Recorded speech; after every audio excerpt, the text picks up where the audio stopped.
Nama saya Efrida Hartini, tapi di kampung sini saya lebih banyak dikenal nama Bu Yusuf. Saya punya suami satu, namanya Yusuf Karyawan, dan putri satu, putra dua. Alhamdulillah, saya punya cucu dua. Kegiatan saya di sini lebih banyak di pengabdian masyarakat. Tapi di dunia pendidikan, saya mengajar KF, yang paling tiap hari Senin sampai Kamis itu ngajar pendidikan PAUD, pos PAUD pendidikan anak usia dini.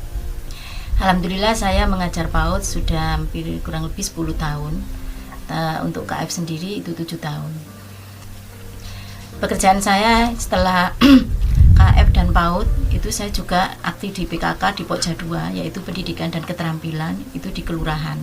Di RW pun saya juga ketua Pokja 3, yang mana Pokja 3 ini tentang sandang, pangan, dan lingkungan. Nah, yang berkaitan dengan lingkungan inilah sampai sekarang ini saya buka bank sampah. Di sini saya duduk di BSE, Bank Sampah Eltari, M230. Kami unit dari Bank Sampah Malang.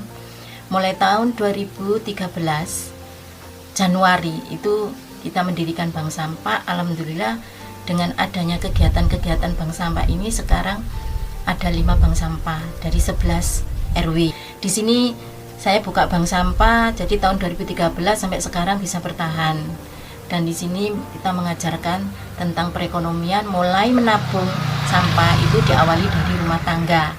Jadi dari rumah tangga itu mereka akan mengumpulkan, memilah, dan disetorkan ke sini, ditabung. Bisa diambil 1 bulan sekali atau 6 bulan sekali atau pada saat Lebaran, jadi 1 tahun sekali.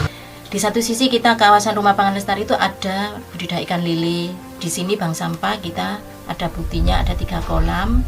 Terus tanaman-tanaman setiap 3 hari sekali kita setor ke dapurku atau supermarket mini.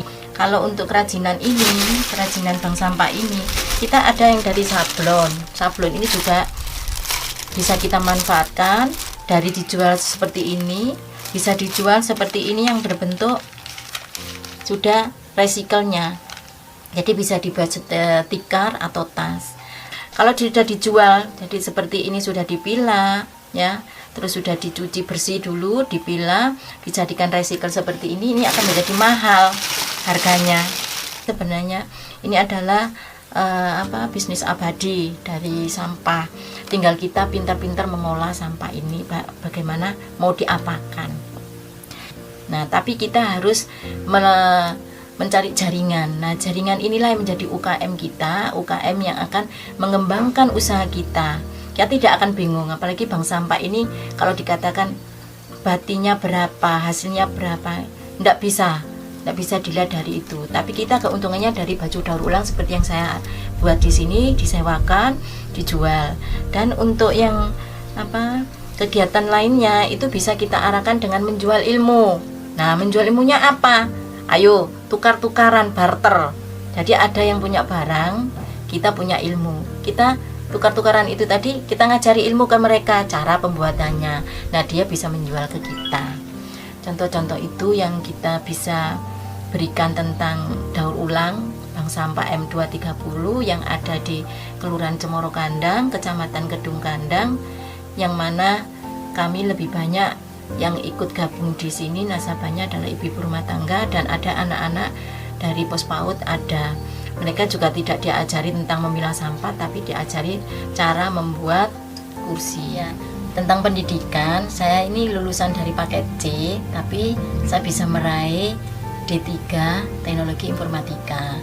Dengan adanya motivasi saya menjadi perempuan inspiratif, prestasi yang saya dapatkan dari kegiatan berapa tahun yang lalu sampai sekarang ini, saya mendapatkan prestasi yang tidak bisa saya bayangkan. Tapi sebelum mendapat prestasi itu, saya setiap kegiatan, alhamdulillah kita mendapat penghargaan juara 2, juara 3, ataupun harapan. Itu menjadikan bukti bahwa kita mampu untuk melakukan suatu kegiatan.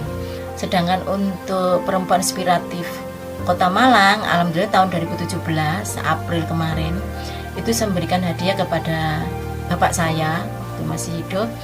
Itu merupakan kebanggaan yang bisa saya berikan pada beliau.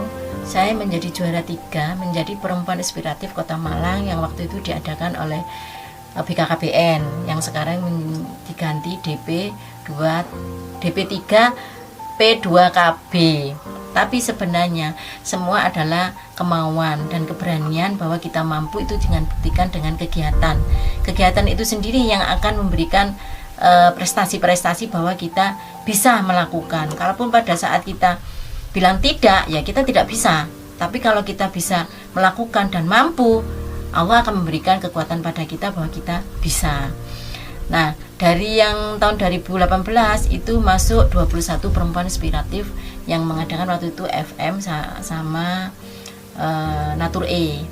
Karena sampah sendiri orang konotasinya sampah itu jelek, kotor dan sebagainya. Tapi sampah itu sendiri kalau kita memanfaatkan akan menjadi nilai ekonomi yang paling tinggi, membawa berkah.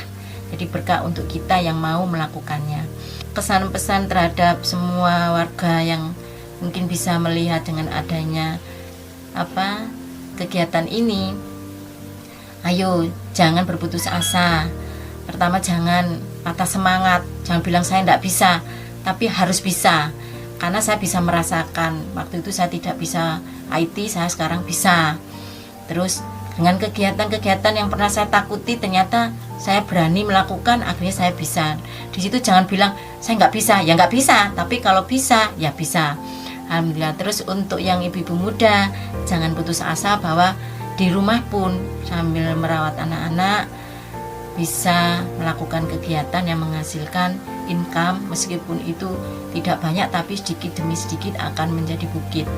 Karena dengan adanya pengembangan ekonomi produktif yang diadakan di rumah sendiri bisa membantu perekonomian suami. Disitulah harapan saya sebagai perempuan, jangan putus asa, jadilah Kartini Now yang sekarang ini disiarkan di mana-mana. Kartini Now itu yang bagaimana, yaitu menjadi karakter yang positif, terus bisa menjadi masyarakat yang bermartabat, mulai dari sikap, mental kita, karena kita menjadi ATM, amati, tiru dan modifikasi terhadap anak cucu kita.